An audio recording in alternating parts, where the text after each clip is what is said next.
Cricket world cup league 2 अन्तर्गतको नेपालको चाहिँ युएसए र स्कटल्यान्डसँगको गेमको लागि स्क्वाड अनाउन्स भइसकेको छ र यो गेममा चाहिँ नेपालको त्यही पुराना फेसहरू पनि रहेका छन् भने नयाँ फेसहरू चाहिँ थोरै मात्रामा रहेका छन्। जस्तै डाक्टर ईशान पाण्डे, अर्जुन कुमार र विनोद भण्डारी जो नेपालको अग्रेसिभ ब्याट्सम्यानहरू हुनुहुन्छ। नेपालको लास्ट युएई र ओमानको सिरिजमा चाहिँ केही नराम्रो पर्फर्मेन्स भए पनि नेपालले 4 मध्ये 3वटा जित चाहिँ निकाल्न हासिल गरेको थियो। त्यो गेमलाई चाहिँ फेरि नदोहोऱ्याउनका लागि अब नयाँ रणनीति अनुसार नेपालले भोलि चाहिँ गेम खेल्नेछ जुन स्कटल्यान्ड विरुद्ध रहेको छ। लास्टको केही गेमहरूमा चाहिँ रोहित पौडेलको क्याप्टेन्सीमाथि केही सवालहरू आए पनि उहाँले चाहिँ केही गेमहरूमा चाहिँ आफ्नो कन्ट्रिब्युसन चाहिँ दिनुभएको छ। ब्याटिङबाट त्यति रन बन्न नसके पनि क्याप्टेन्सी चाहिँ उहाँले ठिकठाकै गर्नुभएको छ।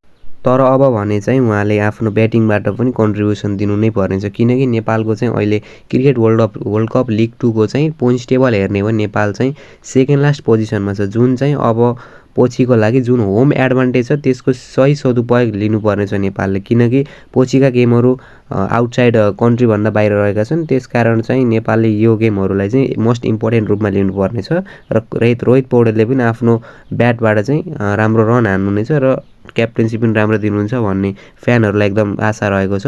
त्यसै गरी गुलसन झाको पर्फर्मेन्समाथि पनि केही क्वेसनहरू आए पनि उहाँले लास्ट गेममा आफूलाई इम्प्रुभ गरिसक्नु भएको छ जुन उहाँले 5 विकेट हल लिनुभएको थियो युएई विरुद्ध। र टप अर्डर ब्याट्सम्यानमा पनि आसिफ शेखमा जति प्रश्न थियो उहाँले लास्ट गेममा सेन्चुरीको नजिक पुग्नुभयो तर सेन्चुरी चाहिँ हासिल गर्नुभएन। र कुशल भुर्तेल र आसिफ शेखको जोडी पहिलादेखि नेपालको टिममा चाहिँ एकदमै नाम चलेको थियो तर अबको कन्डिसनमा भने नेपालले न्यू यङ फेसहरूलाई चाहिँ चान्स दिनुपर्नेछ। विनोद भण्डारी जुन नेपालको लागि पहिले नै डेब्यु गर्नुभएको थियो र अहिले चाहिँ टिममा हुनुभएको छ र अर्जुन कुमार र ईशान पाण्डे जुन नेपालको लागि एकदम हेर्नको लागि न्यू फेस हुनुहुनेछ र खास गरी ईशान पाण्डे उहाँ चाहिँ नेपालको एकदम न्यू फेस हुनुहुनेछ। र यो सिरिजलाई चाहिँ नेपालले आफ्नो एकदम इम्पोर्टेन्ट सिरिज लिएर होम एडभान्टेजको फाइदा लिए यो गेममा चाहिँ नेपालले आफ्नो सक्दो बेस्ट दिनुपर्नेछ।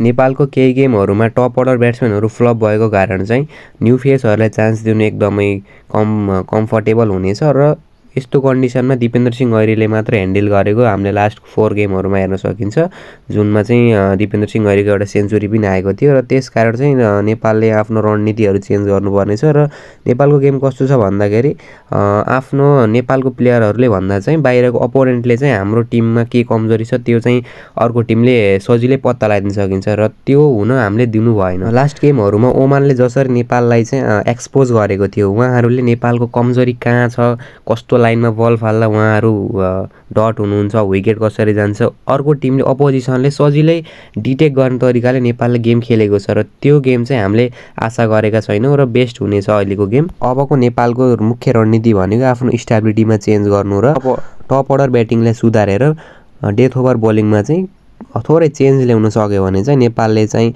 राम्रो गेम खेल्न सक्छ भन्ने हाम्रो आशा रहेको छ र नेपालको अपकमिङ गेमहरूको लागि चाहिँ बेस्ट अफ लक र फ्यानहरूले पनि उहाँहरूलाई सपोर्ट गर्नु होला र नेपाली क्रिकेटको अपडेटको लागि चाहिँ क्रिक सर्ट्स नेपाललाई चाहिँ सब्सक्राइब गर्न नबिर्सिनु होला। जय देश जय क्रिकेट।